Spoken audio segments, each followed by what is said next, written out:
गुरु जी का खालसा वाहिगुरु जी की फतेह। जन्म साखी 10 गुरुओं की। सूरज प्रकाश ग्रंथ साखी गुरु गोबिंद सिंह जी की। सुबह सरन का फौज लेकर आना।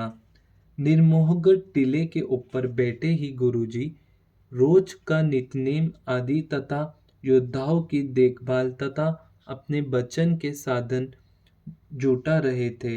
उधर सुबह सरन भी अपनी फौज लेकर आ रहा था कि गुरुजी को भी इस बात का गुप्तचर ने पता दे दिया।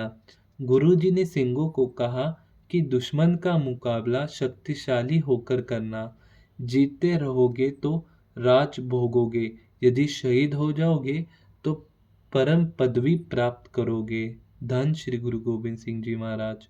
इतने समय में सिंगों को एक तरफ वजीर खां की फौज ने तथा दूसरी ओर पहाड़ियों ने आकर घेरा डाल दिया। दोनों ओर से तड़-तड़ तथा चढ़-चढ़ शास्त्र चलने लगे। एक और होकर गुरुजी भी अपने अमोघ बाण शत्रु दल के ऊपर चलाते रहे। जब दुश्मन की सेना का बहुत नुकसान हो गया तो वजीर खां ने अपने आदमियों को कहा कहा कर सिंघों के ऊपर हल्ला बोल दिया। आगे सिंघों ने भी बहुत सारे बाण मारकर शत्रुओं के हौसले तोड़ दिए। इस तरह 1.5 पहर के घोर युद्ध के उपरांत रात हो जाने से दोनों ओर के योद्धा हटकर अपने अपने डेरे को चल गए। धन श्री गुरु गोबिंद सिंह जी महाराज। सुबह वजीर खां का अफसोस करना। अपने शूरवीरों की बहुत मौत हुई देखकर वजीर खां बहुत दुखी हुआ। उसने राजा भीमचंद को पूछा कि गुरु से तुम्हारी शत्रुता किस तरह पड़ गई है। भीमचंद ने कहा खाजी, हमको गुरु कहता था कि तुम मेरे सिख बन जाओ तथा हम मिलकर गुरु तेग बहादुर जी का औरंगजेब से बदला लेंगे। जब हमने हजरत बादशाह के विरुद्ध युद्ध करने की सलाह न मानी तो वह हमारे साथ वैर भाव रखने लगा और हमारा नहीं है कोई गुनाह नहीं है। धन श्री गुरु गोबिंद सिंह जी महाराज। गुरु जी का सतलुज नदी के पार जाना। दूसरे दिन गुरु जी जब सतलुज नदी पार करके राजा वैशाली के राज्य में जाने लगे तो शत्रु सेना ने आप जी के ऊपर हल्ला बोल दिया। इस हल्ले में भले ही दोनों ओर का बहुत नुकसान हुआ परंतु आप जबरदस्ती दरिया को पार कर गए।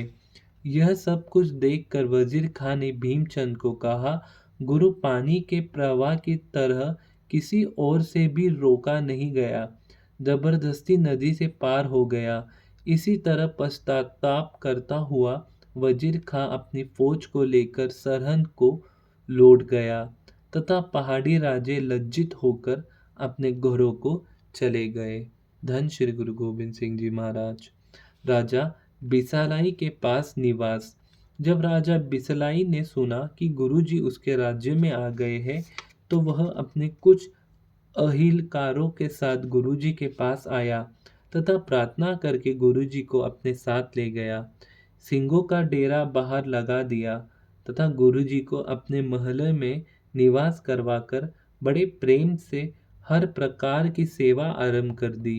सदगुरु जी के दोनों समय दीवान लगते, कीर्तन होते तथा दर्शन अभिलाषा दर्शन करके आनंदमय प्राप्त करते। धन श्री गुरु गोबिंद सिंह जी महाराज। राजा बीभोर के पास निवास। यहाँ से गुरुजी अपने जवानों को साथ लेकर दूर दूर तक शिकार खेलने चले जाते थे। एक दिन जब आप बीबोर के राज्य में चले गए तो राजा बीबोर अपने मंत्रियों को साथ लेकर आप जी को आ मिला तथा आपसे प्रार्थना करके उन्होंने अपने नगर ले गया। विश्राम करवा कर उसने गुरुजी की बड़े प्रेम से हर प्रकार की सेवा की तथा गुरुजी की खुशी प्राप्त की। सतलुज के किनारे एक सुंदर पहाड़ी स्थान देखकर आप जी बीबोर नगर के बाहर ठहर गए। यहाँ दोनों समय दीवान सजता, शब्द कीर्तन तथा उपदेश होते। आप जी के दर्शन करने के लिए दूर दूर की संगत भेंट लेकर उपस्थित होती तथा अपना जन्म सफल करके आनंदित होती। गुरु जी के अतुल लंगर की सेवा राजा बिबोर की ओर से होती रहती। धन श्री गुरु गोबिंद सिंह जी महाराज। वाहे गुरु जी का खालसा, वाहे गुरु जी की फतेह।